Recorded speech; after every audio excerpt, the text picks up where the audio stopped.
Ada apa dengan draft KUHP yang menjadi polemik di kalangan masyarakat kita?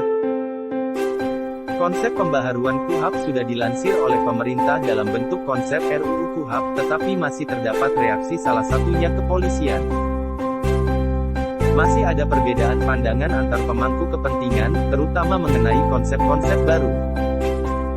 Tim hakim komisaris yang diperkenalkan RUU KUHP untuk menggantikan sistem pra-peradilan. Untuk mendapatkan fakta empiris mengenai hakim komisaris itu, Polri sampai mengadakan kajian khusus dan studi banding. Keberatan polisi terhadap RUU KUHP, kata seorang sumber di Ditjen Peraturan Perundang-undangan Kementerian Hukum dan HAM, disampaikan secara tertulis. Selembar surat Kapolri melayang ke Presiden. Setelah adanya surat keberatan dari Polri, itulah draft RUU KUHP dikembalikan Menteri Sekretaris Negara. Hakim komisaris pendahuluan sulit diterapkan di Indonesia jika melihat kondisi geografis Indonesia. Menurutnya, Polri memiliki banyak pengalaman dalam menangkap pelaku kejahatan di lokasi yang sulit dijangkau. Jika keberadaan hakim komisaris pendahuluan diterapkan, maka penahanan terhadap pelaku tidak dapat segera dilaksanakan. Pasalnya, polisi harus meminta persetujuan terlebih dahulu kepada hakim pemeriksa yang berada di pusat kota. Polri hanya dapat memberikan masukan kepada DPR dan pemerintah jika keberadaan hakim komisaris pendahuluan sulit diterapkan. Konsep pembaharuan KUHP sudah dilansir oleh pemerintah dalam bentuk konsep RUU KUHP, tetapi masih terdapat reaksi salah satunya kepolisian.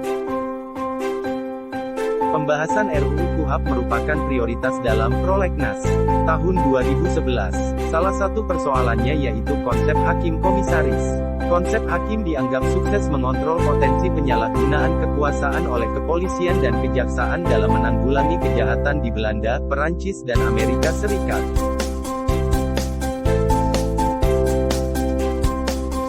Namun tidak dianggap efektif di Indonesia.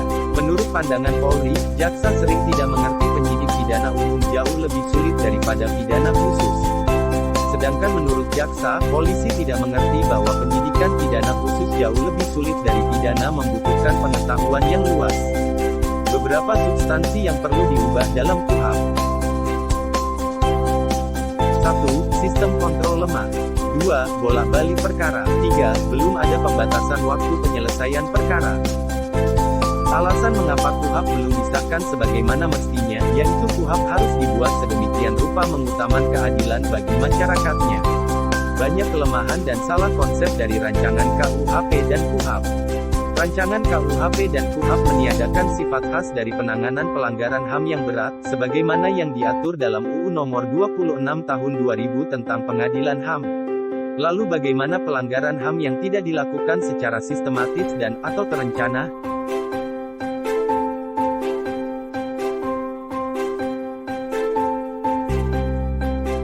Seperti berbagai tindakan yang sering dilakukan oleh pejabat negara, terdapat berbagai pasal yang semakin memudahkan pemidanaan, kriminalisasi terhadap warga negara atau siapapun dalam yurisdiksi KUHP dan KUHP ini kelak. Misalnya ada pasal pidana penodaan agama, atau pasal pidana kritik terhadap presiden, atau pasal ancaman terhadap keamanan negara, pertahanan negara, pasal 221.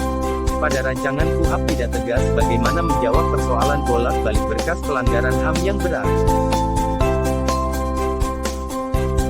Kesimpulan, penormaan hukum acara pidana harus dilandasi oleh prinsip keseimbangan antara hak asasi manusia dan kewajiban asasi manusia, keseimbangan kepentingan tersangka, terdakwa dan kepentingan penegakan hukum, serta disesuaikan dengan nilai-nilai hukum adat yang tumbuh dan sejalan dengan perkembangan kehidupan masyarakat Indonesia saat ini.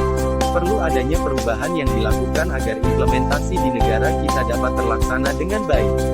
Meninggikan dari aspek keadilannya perlu diprioritaskan.